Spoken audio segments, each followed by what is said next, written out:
Hi everybody, it's Grace. Welcome to Eating Peace this week. It's dark and evening, and so the lighting isn't fabulous here in my kitchen. But I just had to make this video tonight because I realized I'm preparing to start the Eating Peace retreat.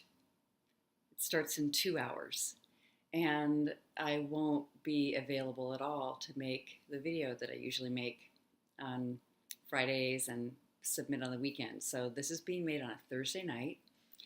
And I'm so excited to gather and meet with the people who come in person to do this work.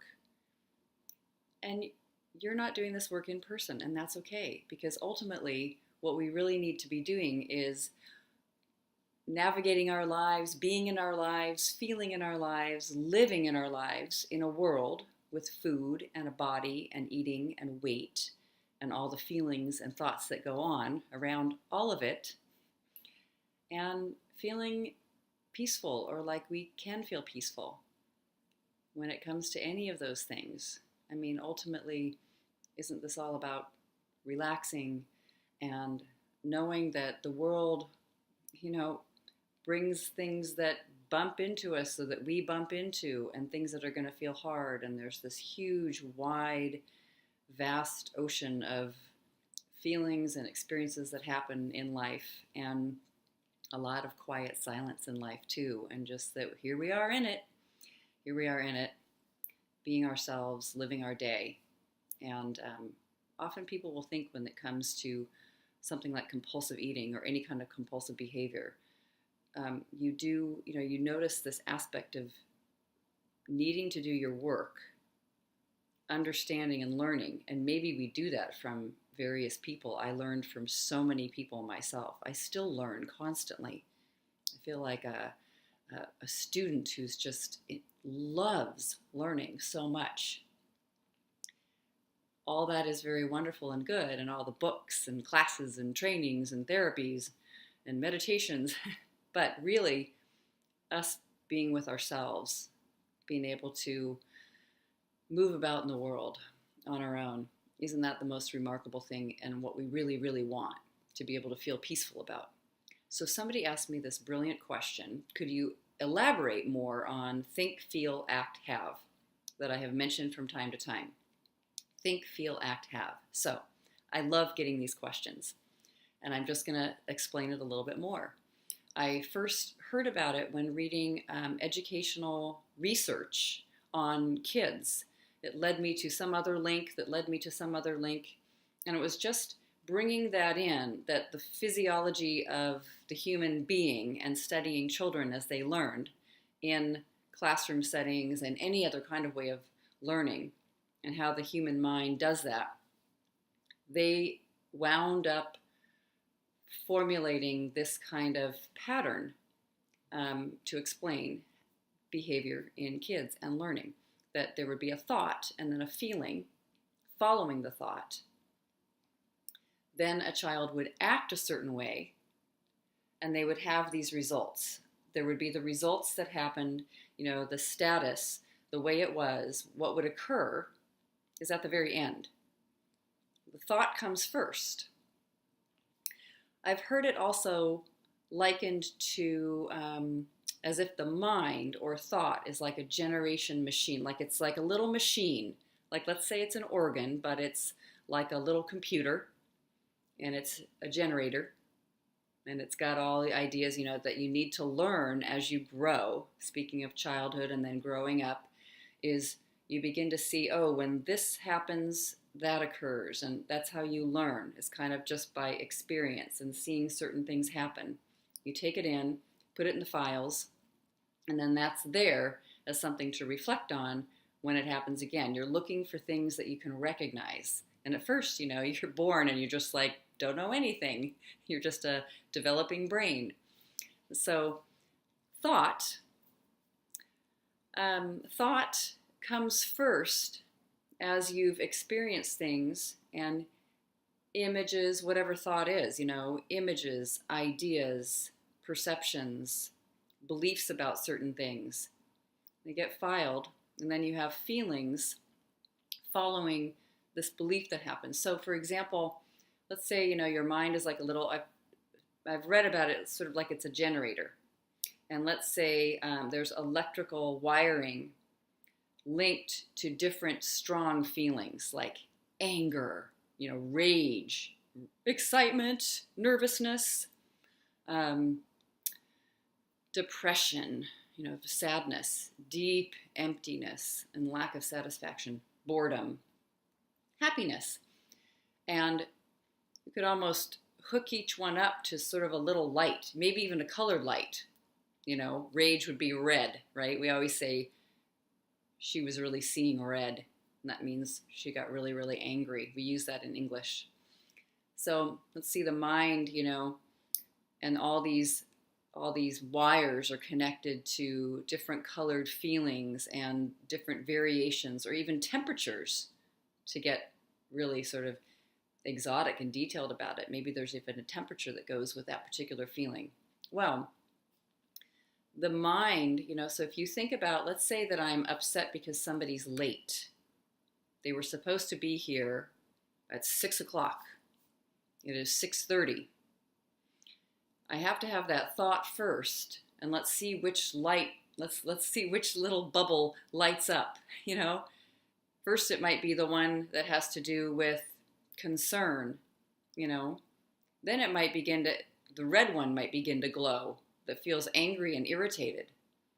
Then I might have the thought that the person could have gotten in a car accident and how strange it is. And then maybe the one that's colored, I don't know, whatever you'd color fear, yellow, maybe that one begins to glow. It's all those feelings are sort of ways of experiencing, and it definitely comes out in the body, but it began with a thought. Something was threatened, and so the fear light goes on. Probably the same with anger. There's a certain form of threat. In a way, fear is this deeply core belief that generates different kinds of flavors and feelings, right? And maybe you find out that the person completely forgot about your appointment, and that makes you feel sad. Well, a different light will glow. But it all started with a thought. And you can actually feel, the thoughts that you're experiencing become feelings. They're almost Velcroed together, just like why we watch a movie. And then as something happens and is underway in the movie that seems really sad, and people can relate to it as sad, then you feel like crying. You have to be perceiving the story first in that particular segment of the movie. And that's when it makes you cry. So as perception being thought. So we think, we feel very, very fast, very close, sometimes almost indiscernible how connected they are, how quick. Think, feel, then we act a certain way. So tears start coming out of our eyes, or we run out of the room, or we start to run wildly down the street, or we make a phone call, or something happens, or we freeze, or we eat. Or we eat.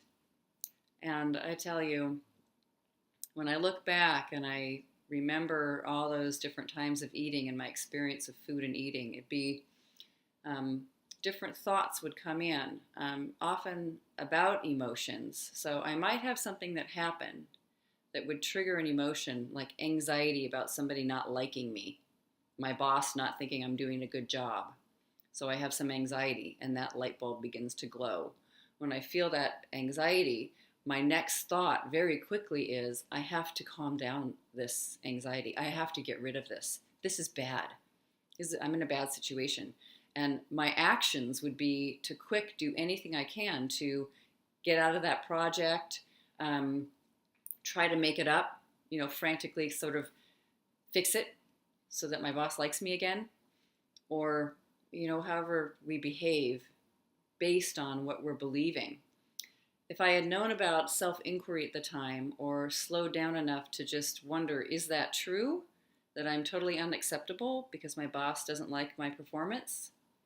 Does it mean I'm a bad person? That I did it wrong? Is that true? What he's thinking?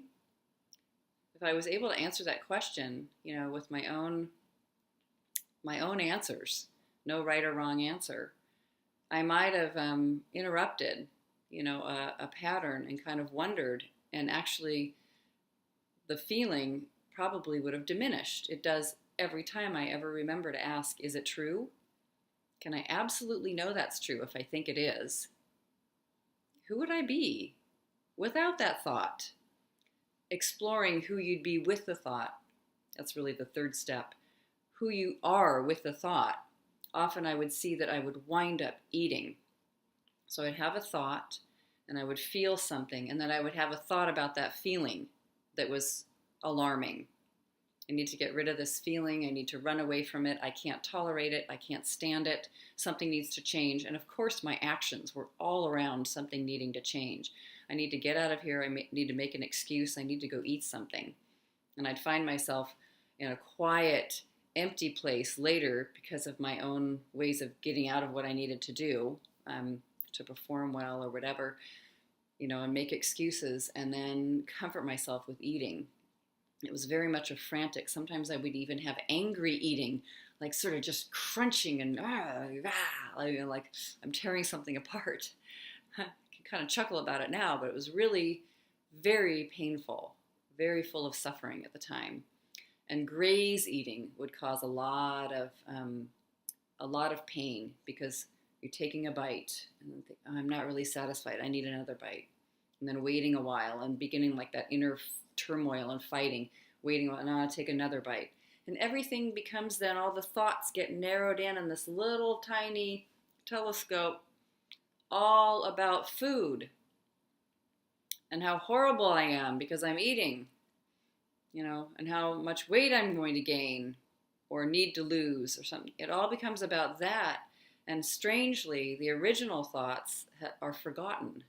They kind of waft away. Like maybe I'm so anxiety filled about whether I'm going to get fired or not. I just move away from it. I don't even think about it anymore. Definitely would experience that. Of course, it only works for a little while. There is something also physically that happens when you consume and eat, and something feels comforting and soothing, or like you're actually doing something or gaining something or grabbing or getting something for yourself, grounding yourself. There's all kinds of things that go on with food and eating that genuinely feel like that's what's happening when you eat. It's just that it's only temporary, this unfinished thing that I didn't want to look at over here around my anger or fear or anxiety about being disapproved of or not being able to say no or whatever it is that was going on. That was still there, unfinished, and directly going through the discomfort of directly handling that thing, facing it, or never getting support, doing it in whatever way I needed to do, or inquiring, deeply inquiring, using the work. Oof, what a relief. Absolutely incredible. And sometimes it did involve breaking out of my little routine, a thought, a feeling. Eating was my action. Eating became the way I acted around so many uncomfortable feelings or strong feelings, even sometimes really strong excitement or joyful feelings. I would find myself eating to kind of calm down. So it got to be like this funnel or an action that I was using for almost everything with strong emotions in it. And of course, the results that I had were incredible pain and a feeling of self-hatred and upset and anxiety that was absolutely ongoing at all times, no matter what was going on, like a roller coaster ride. Very difficult, very hard. Very secretive and closed with part of my life, not wanting to share that with anybody, keep it to myself, feeling too ashamed. So the results I had were sort of barriers that were up that were really, really hard. So the best way I know that you can work with that, watching this flow of thinking, feeling, acting, having, is, we all see what we have. We see the results. It feels really difficult. We sometimes feel condemning about those results.